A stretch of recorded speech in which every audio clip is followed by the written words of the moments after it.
Ya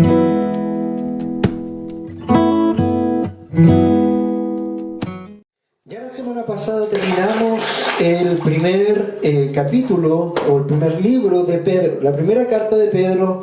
Recordemos que él escribe desde la llamada Babilonia, que es Roma, por mano de Silas. Eso fue lo que terminamos de ver la semana pasada, que fue una carta de ánimo en la aflicción. Esta semana vamos a comenzar con la segunda carta de Pedro. La segunda carta de Pedro, mi amado hermano, es una carta que tiene realmente un sentido de urgencia. Nuestro hermano Pedro, nuestro amado anciano, está ya en sus días finales, está a sabiendas que está pronto a abandonar el tabernáculo en esta tierra, su cuerpo. Eso quiere decir que él sabía que estaba pronto a morir. Entonces, amado hermano, lo que nosotros queremos comenzar a establecer en esta mañana es a poner ciertas bases para poder comenzar a abrir esta carta de nuestro hermano Pedro. Segunda de Pedro, vamos a estar leyendo el día de hoy. Déjame comentarte antes de esta carta que el apóstol Pedro está escribiendo desde la misma locación anterior. Sigue en Roma. Sigue también en esta circunstancia de persecución, está encerrado, sabe que va a morir. Por lo tanto, él tiene un sentido más de... Esta carta es mucho más intensa que la anterior porque sabe que queda poco tiempo. La pregunta para ti es, y para que te pongas un poco en los zapatos del apóstol, si tú sabes que está cercado, la persecución está cerca y sabes que en cualquier momento vas a morir, ¿qué carta tú legarías a las personas que amas? ¿Qué escribirías en esa última carta? Eso es lo que está tratando de hacer nuestro hermano y nuestro amado hermano Pedro. Entonces, para resumir, él está escribiendo esta segunda epístola desde la misma ciudad de Roma y está intentando desafiar a los hermanos. Por eso esta carta completamente podríamos entenderla como, por un lado, un discurso de despedida y por otro lado, un ardiente llamado o reto para los cristianos.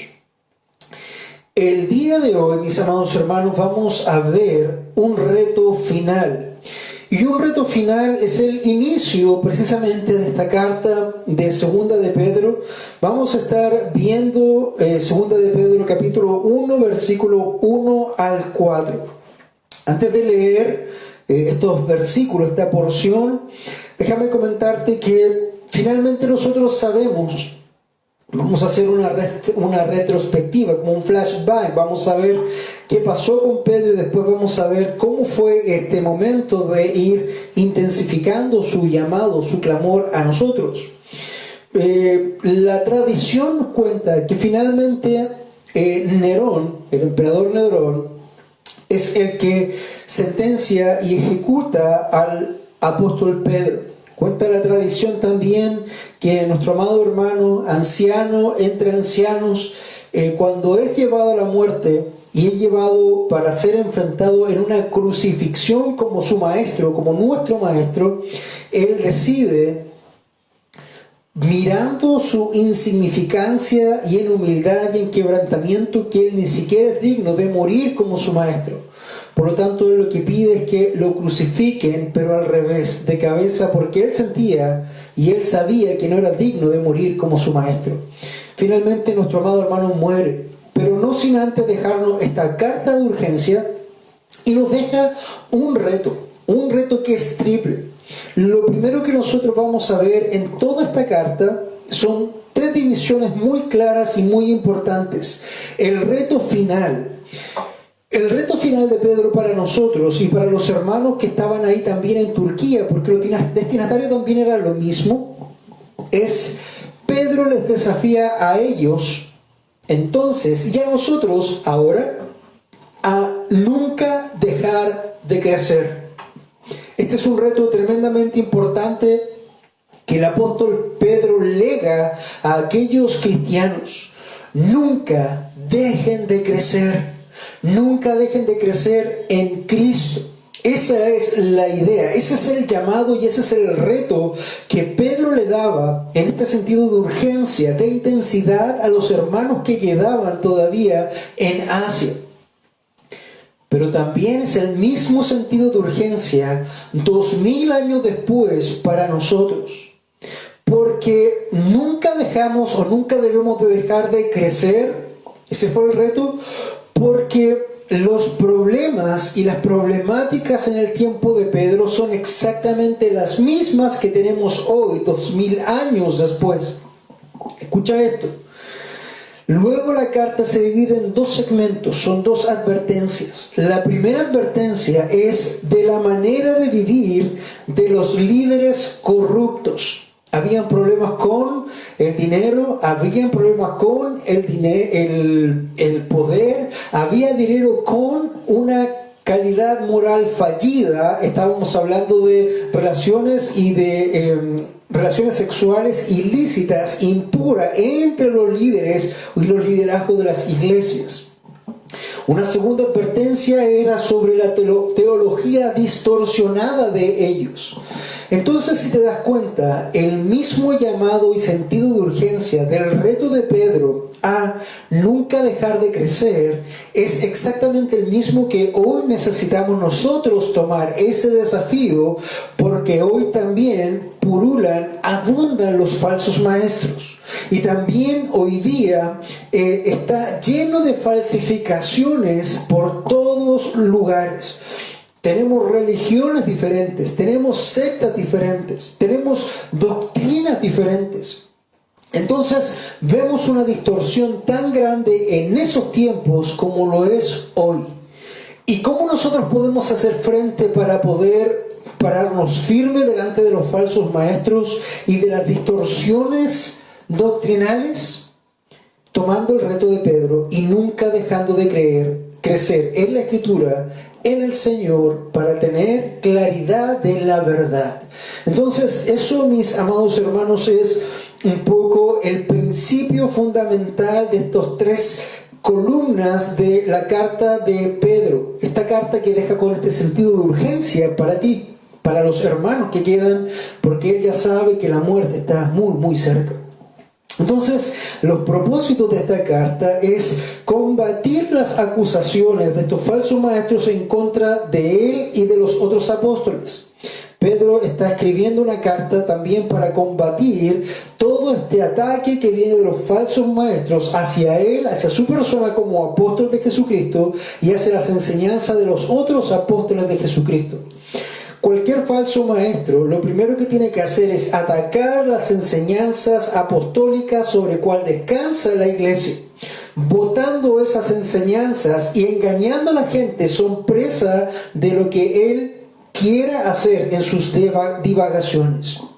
Entonces, ese es el primer sentido de la carta. Y el segundo propósito es restaurar la confianza y el orden en estas comunidades de las iglesias, en esas zonas de Turquía, de Asia, que estaban siendo azotadas por falsos maestros y por falsas doctrinas. Entonces, hasta ahí vemos cómo Pedro comienza este reto final a través de la última carta que él escribe en vida. Vamos a ir, hermanos, ahora sí a la carta del apóstol Pedro en cuestión. Quiero pedirte que busques ahí en tu Biblia, segunda de Pedro 1, del 1 al 4. Vamos a leer con seriedad, con solemnidad la palabra de Dios. Luego nos presentaremos delante del Señor para que nos guíe en esta mañana y en este tiempo. Dice la palabra del Señor así: Simón Pedro, siervo y apóstol de Jesucristo, a los que han recibido una fe como la nuestra, mediante la justicia de nuestro Dios y Salvador Jesucristo. Gracia y paz os sean multiplicados en el conocimiento de Dios y de Jesús nuestro Señor. Por su divino poder nos ha concedido todo cuanto concierne a la vida y a la piedad, mediante el verdadero conocimiento de aquel que nos llamó por su gloria y excelencia, por medio de las cuales nos ha concedido sus preciosas y maravillosas promesas, a fin de que por ellas lleguéis a ser partícipes de la naturaleza divina, habiendo escapado de la corrupción que hay en el mundo por causa de la concupiscencia.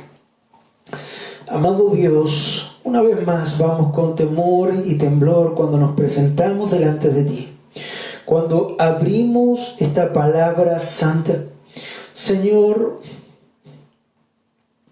cuán incompletos, cuán lejos estamos de poder, Señor, llegar a poder entrar de una manera santa a esta palabra santa. Señor, si bien es cierto, tú nos has separado, nos has santificado, aún tenemos, Señor, esta carne corrupta en nuestras vidas que nos permite o no nos permite entrar con un sentido diáfano y claro. Es por eso, Señor, que te rogamos en esta hora que tú seas viniendo y tomando, Señor, a este predicador, para que tú seas guiando tu palabra, para que tú seas hablando a tu pueblo, para que tú, Señor, seas poniendo en cada uno de sus vidas, de sus corazones, aquellas cosas que ellos necesitan realizar, saber, afirmar. Tú sabes, Señor, cada cosa que tus hijos necesitan. No permita, Señor, que este predicador, que es carente muchas veces de sabiduría o de profundidad, Señor, interrumpa o entorpezca tu mensaje. Señor, clamamos una vez más y clamamos para que tú hables a través de tu Espíritu Santo a tu pueblo. Lo rogamos en el nombre de Jesús. Amén y amén. Sin duda, hermanos, es un gran desafío poder estar de pie en un púlpito hablando y abriendo la palabra de Dios. Siempre lo va a hacer. Nunca va a haber años suficientes de sentirse cómodo o tener todo el dominio, porque, hermanos, estamos parándonos delante de la presencia de Dios. Necesitamos temblar ante Dios, sobre todo si vamos a hablar de su palabra. Entonces, este es el reto final que está llevando a cabo el apóstol Pedro, y vamos a ver los primeros 2 versículos en un título que es muy simple: saludo. El saludo que él hace precisamente a las iglesias, pero que está también cargado de teología. Vamos a comenzar y dice Simón Pedro. Fíjense que él comienza su carta con este doble nombre. Recordemos que él es Simón o Simón por parte de herencia judía. Él es llamado y conocido como Simón. Hay muchos Simones en la Biblia. Este nombre Simón es un diminutivo de Samuel. Se podría decir que es lo mismo, Dios oye lo mismo que Samuel, sería el significado de Simón. Pero no solamente se identifica como Simón, que ese es su nombre de nacimiento, sino que también le pone un segundo nombre, que es Simón Pedro. Y Pedro es aquel nombre especial, aquel nombre glorioso con el que lo designa el Señor Jesucristo. Petros, Pedra, la roca. Entonces él se identifica a sí mismo aquí como Simón Pedro. Y esto tiene un sentido importante porque está identificándose no solamente con su naturaleza humana común, sino también con aquella doble o ese nombre que el Señor Jesucristo también le imparte: Simón Pedro. Luego de presentar su nombre, él dice siervo. Antes de entrar a los demás, quiero decirte que esta palabra en el original, siervo, es doulos. Y doulos literalmente es esclavo. Debes entender que hay una diferencia entre la palabra siervo y la palabra esclavo. Por ejemplo, los siervos en esa época tenían un rango mayor. De pronto había un escalafón donde había varios siervos y un siervo tenía otro siervo incluso. Pero el último que estaba en el escalafón, el que ya no podía estar más bajo, era un esclavo. Por lo tanto, el sentido de siervo es todavía muy generoso, pero la traducción aquí es doulos, que es un esclavo. Un esclavo no tiene voluntad, un esclavo no puede hacer lo que el bien le parezca. Un esclavo simplemente tiene que obedecer la voz de su amo, escuchar la voz de su amo y obedecerla. Y es así, en este sentido profundo, como el apóstol Pedro se presenta. en sus años finales, en sus días finales, en sabiduría, en humildad. Ya no hay esta arrogancia juvenil que pudo haber en otro tiempo. Ya no está la arrogancia del Pedro impulsivo que iba adelante. Ahora está la sabiduría, la humildad, el quebrantamiento de las canas. Y en ese aspecto él se reconoce como un esclavo de Jesucristo. Y a su vez también dice, y apóstol. Apóstol no solamente como un enviado de Jesucristo, sino como esos 12 hombres especiales en la historia que reciben una unción especial, que reciben un cargo especial, un título especial, que es ser apóstol de Jesucristo. Apóstol de Jesucristo solamente existieron 12. Logremos diferenciar que, si bien es cierto la palabra apóstol está muy manoseada hoy día y muy mal entendida, los apóstoles de Jesucristo son aquellos que fueron llamados por Jesús para establecer la doctrina apostólica sobre la cual descansaría toda la iglesia hasta el día de hoy. Nosotros somos una iglesia apostólica, puesto que nuestra doctrina descansa sobre la doctrina de los apóstoles encomendados por el Señor Jesucristo. Estos 12. Recordemos que estos 12 son los 11 menos Judas más el apóstol Pablo. ¿Cuál es la característica de los apóstoles? Es que tenían que ser directamente escogidos y llamados por el Señor Jesucristo. Cosa que no ocurre en el caso de Matías, pero sí ocurre en el caso de Pablo. Entonces, esta es la descripción de los apóstoles. ¿Y por qué es importante o por qué siempre tú escuchas que yo hago la diferencia de decir apóstol de Jesucristo? Porque apóstoles de Jesucristo habían 12 solamente, pero también existieron otros apóstoles. Y aquí tú me preguntas, ¿pero cómo? ¿De qué me estás hablando? Sí, hermano. Así como hay operaciones de Dios Padre, Dios Hijo y Dios Espíritu Santo, y hay funcionalidades diferentes en Dios Padre, Dios Hijo y Dios Espíritu Santo, también hay llamados o enviados de Dios Padre, Dios Hijo y Dios Espíritu Santo. Por ejemplo, apóstoles de Dios Padre también hubo 2. El primero, en el antiguo pacto, se llamó Moisés. Hebreo lo declara como apóstol de Dios. Y también el Señor Jesucristo. El Señor Jesucristo es un apóstol de Dios Padre, enviado también. Entonces, fíjate que separamos ya Dios Padre, hay 2 apóstoles que Él tiene, no hay más en la Escritura. Apóstoles de Jesucristo son los 12 escogidos, que quiere decir 11 primarios menos Judas, más Pablo. Y apóstoles del Espíritu Santo o apóstoles de la iglesia, por ejemplo, tenemos a Silas, que es el que estaba escribiendo la carta anterior con Pedro. Tenemos a Bernabé también, que es llamado apóstol en alguna de las menciones en el libro de Hechos. Entonces, esta idea de estos hermanos de Silas o Bernabé como apóstoles, esta era la idea de uno que está enviado a comenzar una iglesia, ya sea el nombre de un misionero o un nombre de un plantador, pero básicamente, originalmente es un apóstol de la iglesia o del Espíritu Santo. Ahora, como el término está tan manoseado, nosotros precisamente preferimos usar el término plantador para que se entienda bien que no hay más apóstoles de Jesucristo hoy día. Entonces, eso es lo que podríamos comenzar a decir de cómo se presenta Pedro, dulos, esclavo y apóstol de Jesucristo. Y les dice a quién le escribe. Y a quién le escribe Pedro en esta ocasión, ya antes de morir, dice: a los que han recibido una fe como la nuestra. Eso quiere decir, hermano, que si tú has recibido la fe de Jesucristo genuina, ¿qué quiere decir eso? Que si a través del Evangelio el Espíritu Santo ha venido sobre tu vida, ha regenerado tu vida, ha quitado el corazón de piedra, ha puesto un corazón de carne, te ha dado una fe sobrenatural para creer y un arrepentimiento sobrenatural para arrepentirse, entonces esta carta ha sido escrita para ti, puesto que tú también has recibido una fe como la del apóstol y de los que le cercaban o acompañaban de la iglesia amada en Roma. Entonces, fíjate que está estableciendo aquí un sentido universal para los creyentes verdaderos. Esta carta es un reto para cada uno que ha recibido una fe como la que él ha recibido.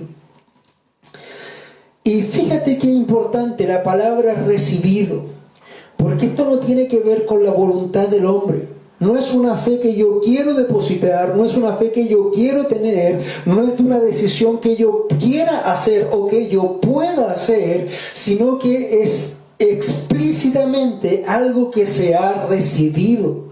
Hermanos, la fe que nosotros tenemos es una fe que hemos recibido. La salvación la hemos recibido. No podemos optar por ella, no podemos decidir por ella, no podemos hacer una decisión por ella, no podemos recibirla en forma voluntaria. Solamente Dios la aplica a nuestras vidas. Eso es lo que está diciendo el apóstol. ¿Y cómo recibimos esta fe? Después lo dice, mediante la justicia de nuestro Dios y Salvador Jesucristo. Dos cosas muy importantes. El Evangelio es justicia. Es la buena noticia de que la justicia de Dios que nosotros merecíamos ha sido pagada en Cristo Jesús. Por eso son buenas noticias, porque la mala noticia es que la justicia de Dios debía caer sobre ti y destruirte en tu ira, por tus pecados, por tu desobediencia, por tu vida de disoluciones. Hermano, sabes que eres culpable, sabes que tú merecías cada una de la sentencia y de las horas de la eternidad que el infierno venía para ti. Pero esa es la mala noticia. Nosotros, hombres pecadores, hombres pecaminosos, mereciendo la ira justa de Dios por su justicia, por haber quebrantado su ley, ahora la buena noticia es que Jesucristo ha muerto en esa cruz, pagando la justicia que tú y yo merecíamos para ser justificados, ser llamados justos. Hermano, esto es increíble, porque el justo muere por los injustos, el que no cometió pecado muere por los pecadores, el que no merecía el infierno recibe el infierno para que tú puedas recibir gloria. Entonces fíjate lo tremendo y lo impactante de las declaraciones iniciales de Pedro. A los que han recibido una fe como la nuestra mediante la justicia de nuestro Dios y Salvador Jesucristo. Hasta aquí nos llamó la atención esa justicia del Evangelio. La buena noticia es que hemos recibido la justicia imputada del Señor Jesucristo en nuestras vidas. ¿Qué quiere decir eso? Dios cayó con toda su ira y con todo el infierno en Él para que nosotros pudiéramos ser librados de la condenación. Primera cosa. Y segunda cosa, mi amado hermano, que tiene que ver con esta declaración. Si tú te fijas y lees conmigo, hoy día anda mucha secta dando vuelta diciendo Jesús no es Dios, Jesús es una creación menor, Jesús es un ángel como los testigos de Jehová o los unitaristas u otro grupo de ese estilo. Pero si lees bien este pasaje conmigo, dice, y atentamente escucha, mediante la justicia de nuestro Dios y Salvador. Esa palabra y ahí es una conjunción, no hay una separación. Dios y Salvador, coma, Jesucristo.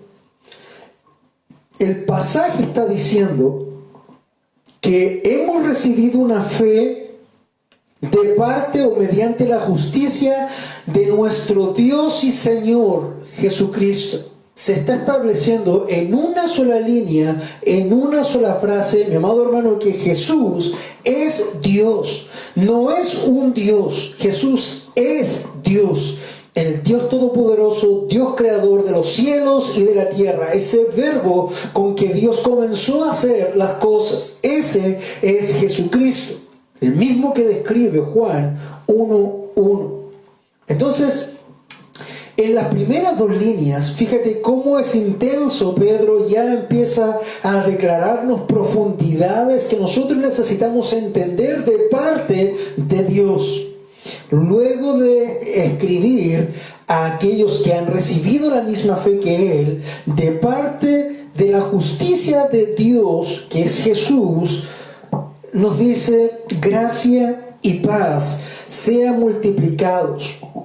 Él tiene este deseo de que tú abundes en gracia y abundes en paz. Ese es el deseo de Pedro para tu vida, ese es el deseo de Pedro para los creyentes.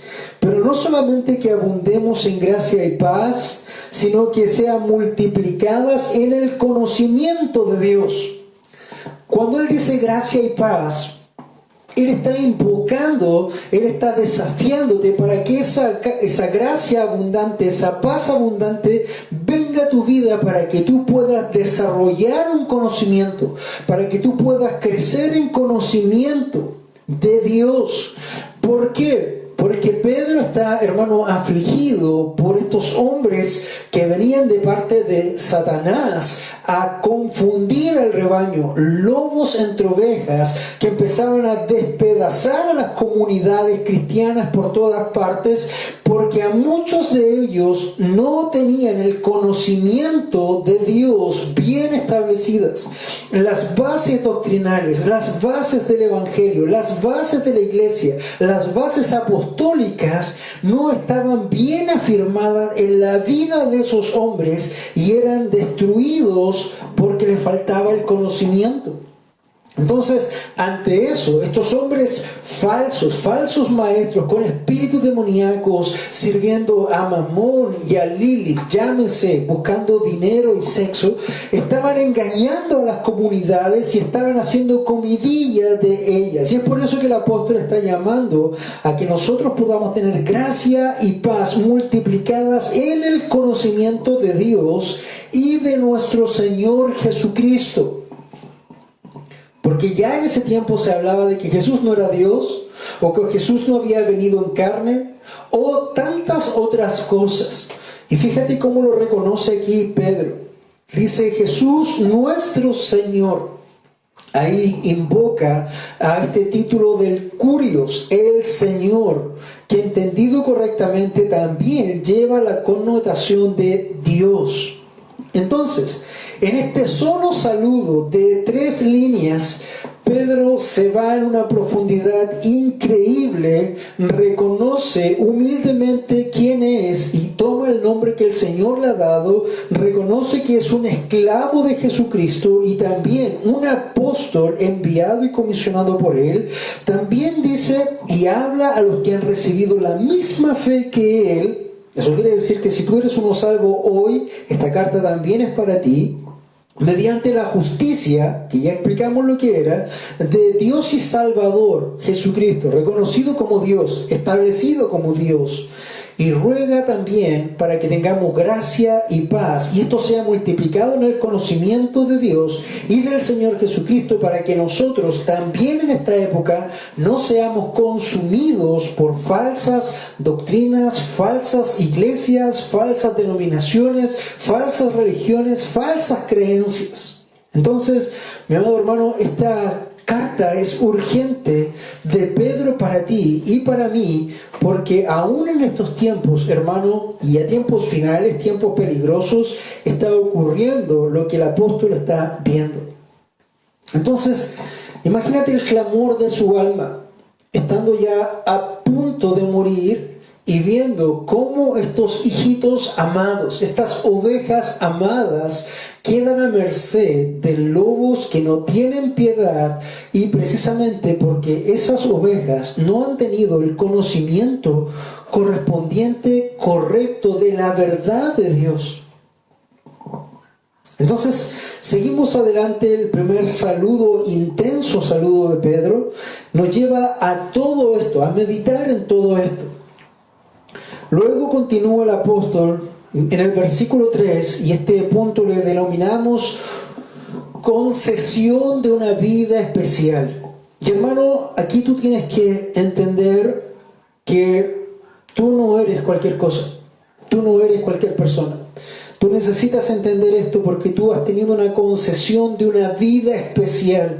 Hermano, aunque estés en aflicción, en tormento, aunque te digas que eres un bueno para nada o cualquier cosa que venga sobre ti, Satanás trabajando en tu vida, tu carne trabajando en tu vida, necesitas entender que tú no eres una persona común y corriente ordinaria. Tú eres una persona especial porque se te ha hecho una concesión tremendamente importante, tremendamente especial. Mira, si nosotros vamos a 2 de Pedro 1:3, el apóstol comienza a decirnos: pues su divino poder, hablando de Jesucristo y del divino poder, el autor y creador de todas las cosas, de todo el universo, de todo el tiempo, de todo el espacio, de todas las dimensiones, el que no tiene comparación y al sonido de su voz hace y deshace todo lo que Él quiere, entonces empieza a entender esto. Pues su divino poder nos ha concedido, o en este caso te ha concedido a ti, todo cuanto concierne a la vida y a la piedad. Hermano, el Señor te ha concedido un tesoro especial. Y ese tesoro especial afecta tu vida, transformando tu vida en algo especial. Tú no eres una persona que no tenga valor. Tú no eres una persona que pueda decaerse porque le dicen que no vale nada. Eso es una mentira del enemigo. Tú has sido considerada por Dios para concederte una vida especial. Pues su divino poder nos ha concedido todo cuanto concierne a la vida y piedad. Primero, todo lo que tiene que ver con vida y vida eterna es lo primero que el Señor te da. Mira, esto es como cuando nosotros vamos al colegio y luchamos por una nota y nos esforzamos para llegar al final y obtener el 7 o el 10 o el 100 o el 20. ¿Qué quiero decir esto? La nota máxima que puede haber. Pero Dios comienza al revés. Dios no comienza probándote para que tú obtengas la nota más alta, sino que Dios comienza desde el principio y te otorga la nota más alta. Ya, inmediatamente. Vida nueva, vida eterna. Y de ahí en más comienza a probar para que tú puedas evidenciar esa vida y disfrutar esa vida y fortalecerte en esa vida eterna. Y la piedad. La piedad es cómo nosotros podemos enfrentar esta vida tan destructiva, tan nociva, de una forma diferente. Cómo nosotros podemos estar en calma en la tormenta. Cómo nosotros podemos estar en calma cuando todo se está derrumbando. Cómo nosotros esperamos en el Dios que es nuestro castillo fuerte, cantábamos, cuando está todo en contra de nosotros. Y aún así mantenernos en piedad. ¿Te das cuenta que cuando el apóstol está señalándote y está mirándote, no te está diciendo que tú eres un cualquiera, que tú eres una persona común? No, está diciendo, tú eres una persona especial porque Dios te ha concedido algo que es preciosísimo y lo ha puesto en tus manos. Entonces, Él te ha concedido todo cuanto concierne a la vida y la piedad mediante. ¿Cómo lo hizo? ¿Cómo te concedió esto? ¿Cómo llegó a poner esto en tus manos? Mediante el verdadero conocimiento de aquel que nos llamó para su gloria y su excelencia. ¿Cómo tú llegas a tener vida eterna?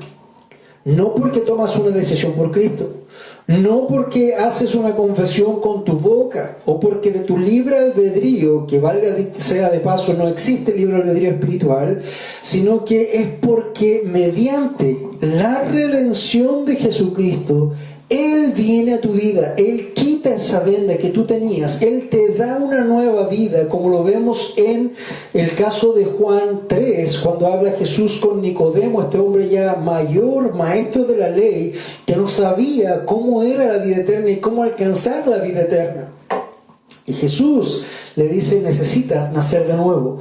El primer paso, que no lo puedes dar tú, que lo da Dios, es nacer de nuevo. Él debe darte vida nueva. Y cuando te da vida nueva, Él te da el conocimiento espiritual. Cosas que tú antes no podías ver ni entender. Ahora puedes verla y entenderla, porque Él te ha dado el conocimiento. Y has llegado a esa vida por ese conocimiento de aquel que nos llamó por su gloria y excelencia. Hermano, Dios no te ha llamado para que tú seas el mejor, que tú seas especial. No quiere decir que eres tan importante. Esto quiere decir que Él es el importante. Esto quiere decir que Él es el que tiene la gloria. Él es el que tiene la excelencia. Por lo tanto, nosotros debemos ser humildes conservadores de un tesoro. Como se decía, un tesoro en vasos de barro. El tesoro es tremendamente importante y ha sido delegado a ti. Es tremendamente valioso, ha sido delegado a ti. Pero tú y yo somos vasos de barro. Esto es para que mantengamos el equilibrio y no consideremos que somos más importantes de lo que realmente somos. Recuerda aquella declaración del Salmo 115, 1a, y va a servirte como un ancla para que jamás despegues más alto de lo que corresponde. No a nosotros, oh Dios, no a nosotros, sino a tu nombre da gloria. No es por ti, mi amado, es por Cristo. Cristo que te amó, Cristo que te escogió, Cristo que te separó, Cristo que murió por ti. El Espíritu Santo aplicó esa salvación a tu vida. Tenemos un tesoro, tenemos una vida concedida que es importante, impactante, pero en vasos de barro. Gloria a Dios por ello. Entonces, tu vida, hermano, no es una vida ordinaria. Tú no eres una persona como cualquier otra. Tú has sido mirado por Dios, separado por Dios, y se te ha concedido guardar este tesoro en un vaso de barro. Entonces, tenemos una concesión de una vida especial. Hermano, no decaigas, no pienses que eres no importante, no pienses que no eres valioso, no pienses nada de eso que Satanás en momentos cruciales de tu vida va a tratar de venir a poner. Estos falsos maestros eran especialistas en engañar a las personas, en tirar al suelo a las personas para dejarlas vulnerables y poder hacer y deshacer con ellas. Hermano, tú necesitas crecer en el conocimiento de Jesucristo y mantenerte creciendo para no ser engañado, porque tú has tenido una concesión de una vida especial. Si te fijas, hasta aquí el apóstol Pedro está poniendo y sentando bases muy amorosas, muy tiernas, muy profundas, pero también muy urgentes, porque no le queda tiempo y porque estos lobos están avanzando sin ningún tipo de misericordia, sin ningún tipo de piedad en contra de la iglesia. Y eso ha ocurrido por más de 2000 años. Aún hoy están esos lobos, aún hoy están esos hombres de parte de Satanás, vestidos de ovejas, robando el dinero de las personas, robando la vida de las personas, robando las relaciones de las personas y tomándolos para ellos mismos, sectarizándolos y devorándolos, hermanos. Entonces, sin duda que era un sentido importante y urgente el que el apóstol estaba escribiendo en este momento. Vamos a ir a un tercer punto y final. Recuerda que hoy solamente establecemos el inicio de la carta, luego seguimos desarrollándola, pero que el Señor también pueda hablar a través de esto, porque hay mucha de doctrina importante aquí. Hay mucho amor genuino del apóstol Pedro para ti también. Entonces, mi amado hermano, vamos a seguir en un tercer punto. Y el tercer punto lo vamos a desarrollar en 2 de Pedro 2:4. Este tercer punto es dueños de maravillosas promesas. Entonces, en este reto final del apóstol, primero nos da un profundo saludo, un impactante saludo, lleno de doctrina, lleno de verdad, lleno de afirmaciones tan impactantes. Luego, en un amor genuino por ti, te dice que el Señor ha hecho una concesión especial a tu vida. Un tesoro impactante en vasos de barro. Eres importante para Dios, sin duda, pero no debes ensoberbecerte por eso, sino que debemos ser humildes y estar quebrantados precisamente porque no éramos dignos ni merecedores de ello. Y tercero, segunda de Pedro 1:4 nos dice, dueños de maravillosas promesas. Y empezamos a leer el versículo y nos dice, por medio de las cuales nos ha concedido sus preciosas y maravillosas promesas. El divino poder que nos ha concedido todo cuanto concierne mediante el conocimiento de Dios. Este conocimiento, recuerda que no es un conocimiento intelectual, es un conocimiento que viene de parte de Dios. Eso es un develar de ojos. Y por medio de esto nos ha concedido sus preciosas y maravillosas promesas. En la Escritura, mi amado hermano, si tú pudieras hacer un estudio, te encontrarías más de 3.000 promesas de Dios para sus hijos. Más de 3.000 promesas de Dios para sus hijos. Entonces, cuando nosotros nos desanimamos, cuando nosotros no consideramos lo que somos para Dios, cuando nosotros realmente empezamos a caer presa de estos falsos maestros por falta de conocimiento, hemos sido negligentes en descubrir estas maravillosas perlas dejadas por Dios. Más de 3.000 promesas que por un asunto de tiempo no vamos a esbozar aquí, pero que debes tener en cuenta y que debes ser desafiado, ya que el apóstol está desafiando tu vida, a buscar esas promesas. ¿Qué ha prometido el Señor para ti? Recuerda que todo lo que el Señor promete lo cumple, porque Él no es hombre para que mienta. Por lo tanto, ¿cómo puedes tú reclamar o fortalecerte o confiar en una promesa en tiempo de angustia, en tiempo de ataque, en tiempo de cuando venga un falso profeta, si no conoces, no las conoces?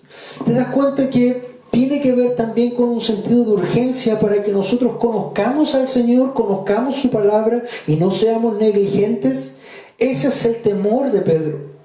Y ese es el temor de todos los pastores genuinos, pastores de Dios, a través de todas las generaciones.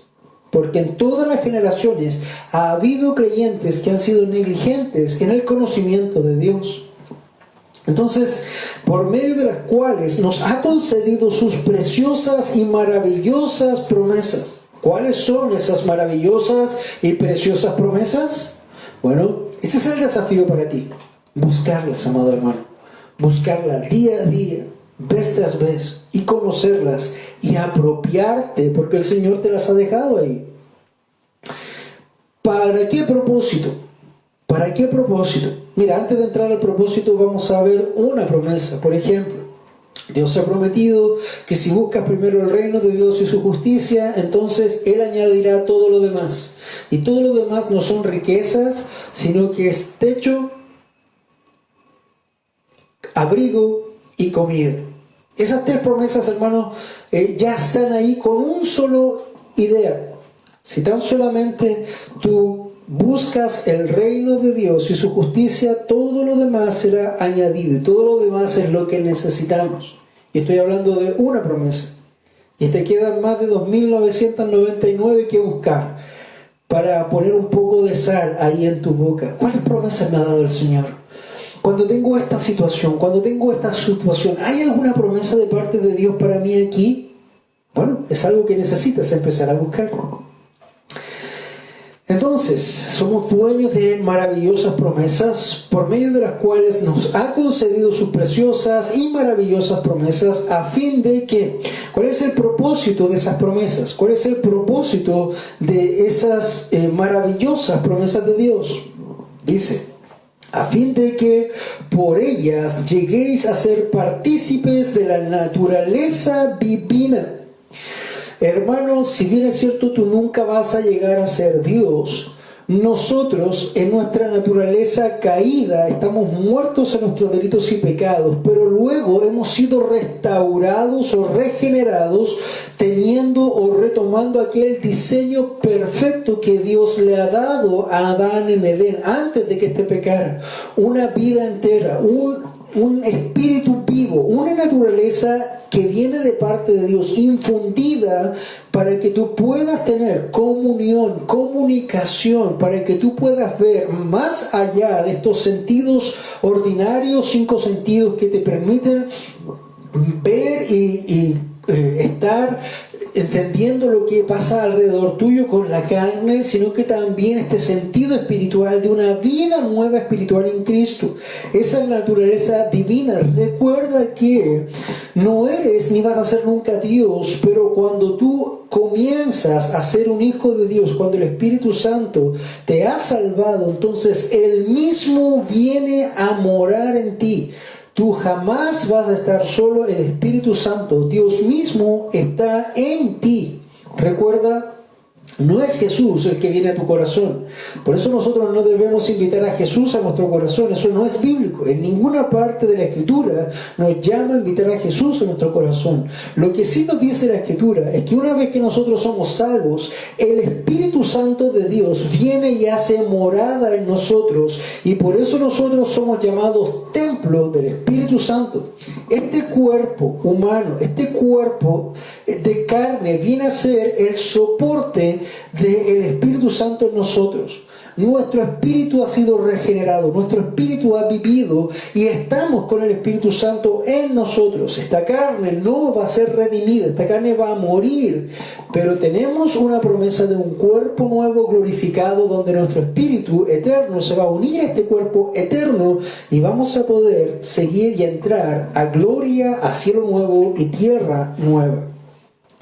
Todo eso necesitamos saberlo, todo eso necesitamos tener claro para que no nos engañen, para que no nos mientan y para que no hagan un caldo de cultivo de nosotros, para que no seamos destruidos por falta de conocimiento y de la esperanza que tenemos en Cristo.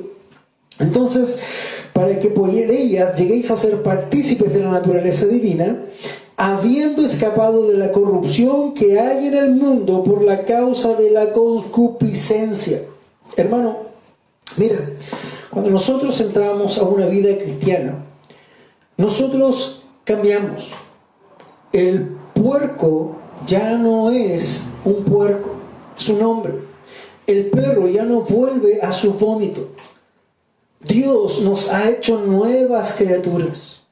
De hecho, lo que dice 2 de Corintios 5:17, de modo que si estamos en Cristo, nueva criatura somos. Todas las cosas son hechas nuevas. Entonces, cuando nosotros venimos a tener esta naturaleza divina, y ya no esta naturaleza caída solamente, entonces hemos escapado de la corrupción que hay en el mundo por causa de la concupiscencia. Y hermano amado, te pregunto a ti, antes de llegar a Cristo, y esto también puede ser una buena evidencia para que puedas chequear tu vida espiritual, tu salud espiritual. Antes de venir a Cristo, ¿cuáles eran tus deseos? ¿Acaso no estabas interesado en las cosas del mundo? ¿Acaso no estabas interesado en las cosas de la carne? ¿No estabas interesado en borracheras, en fiestas, en temas paganos, en lujuria, concupiscencia, orgías, sexualidad desordenada? Hermano, todo eso rondaba nuestra vida y era lo que reinaba en nosotros antes de que el Espíritu Santo hiciera esta tremenda obra en nosotros mediante la aplicación del sacrificio perfecto del Señor Jesucristo en nuestras vidas. Nosotros estábamos destruidos y nuestros miembros estaban entregados al servicio de Satanás, al servicio de la carne y al servicio del mundo. ¿O no era así?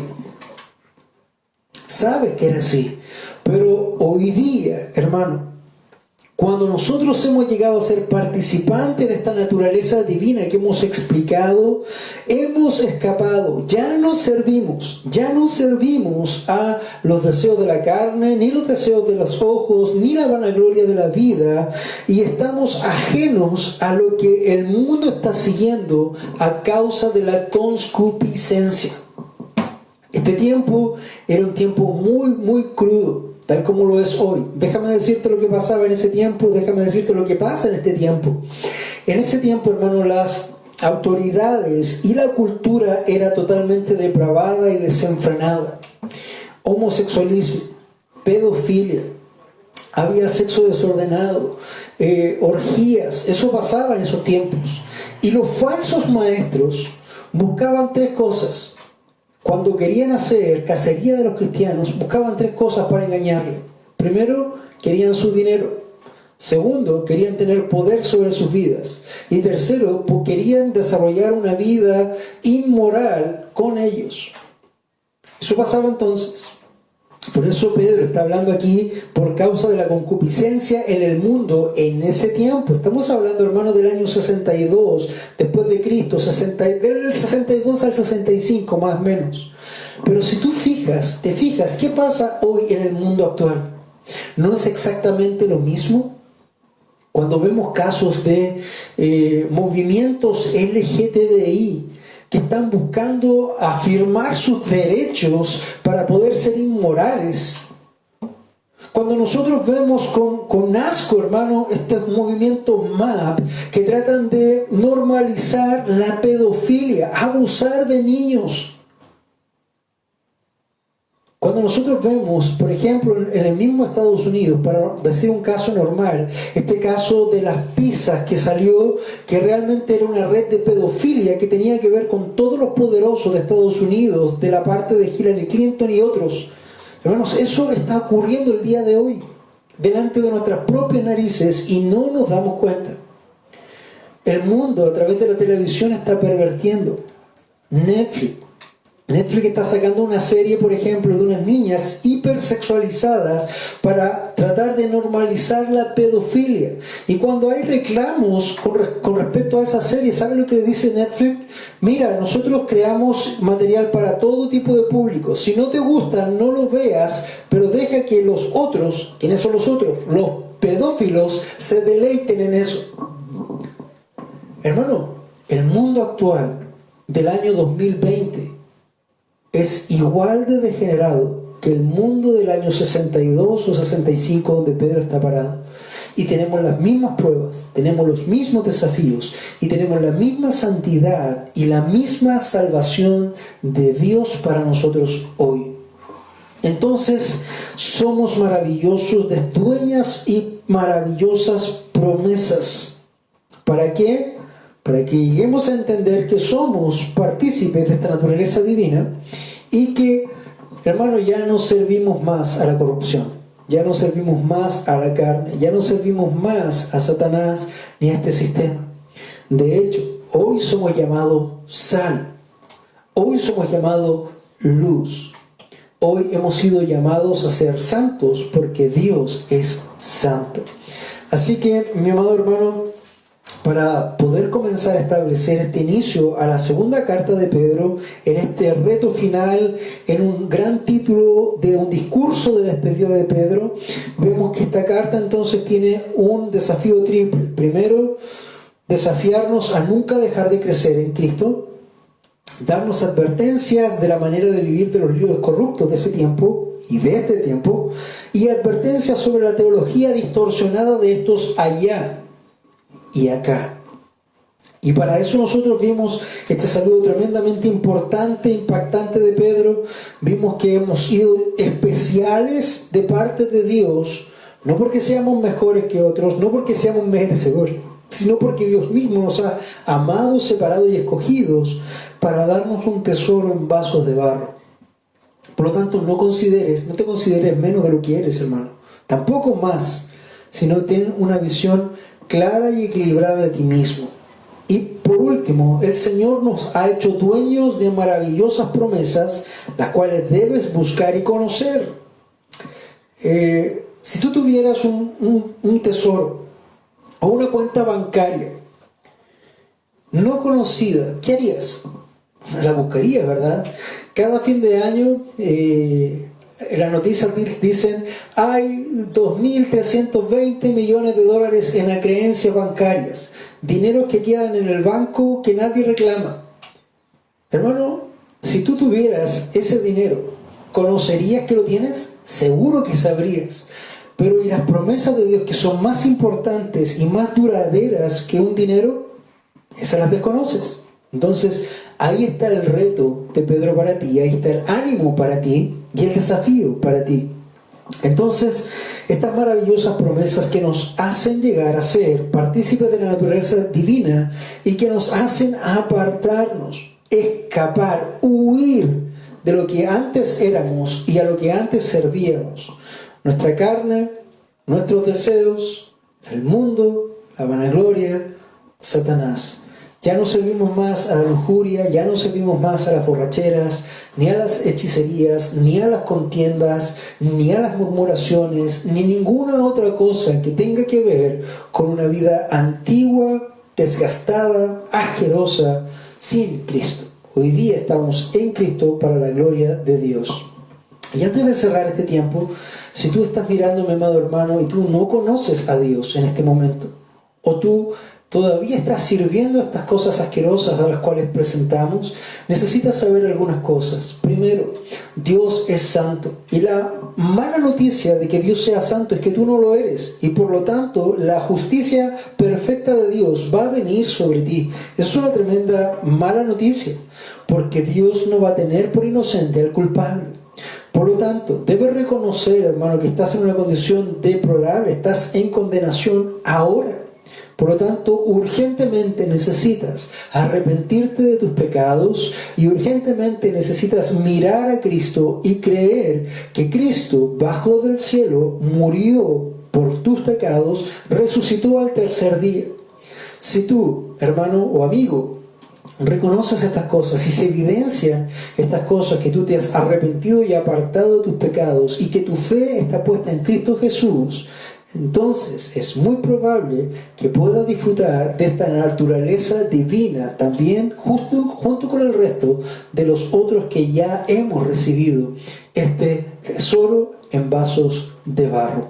El Señor te bendiga y te guarde, y acompáñame a orar. Señor, vamos delante de su presencia una vez más dando gracias por este potente mensaje del apóstol Pedro, esta urgencia que él tenía, puesto que ya no le quedaba tiempo, Señor. Y él veía la corrupción y la destrucción de tu amada iglesia en diferentes lugares por falta de conocimiento a manos de hombres inescrupulosos que querían tener dinero, fama, poder y también una vida moral desordenada y ligera. Señor, guárdanos también y permítenos servirte a ti con nuestros miembros y ya no más servir a la iniquidad. Señor, quiero rogarte por cada uno de mis hermanos que está viendo, para que sean animados, confrontados, desafiados como Pedro lo está haciendo, y también para aquellos que no te conocen hoy, para que tú en tu misericordia, Señor, quieras aplicar gracia y paz a sus vidas, quitar el corazón de piedra, poner un corazón de carne y traerles de muerte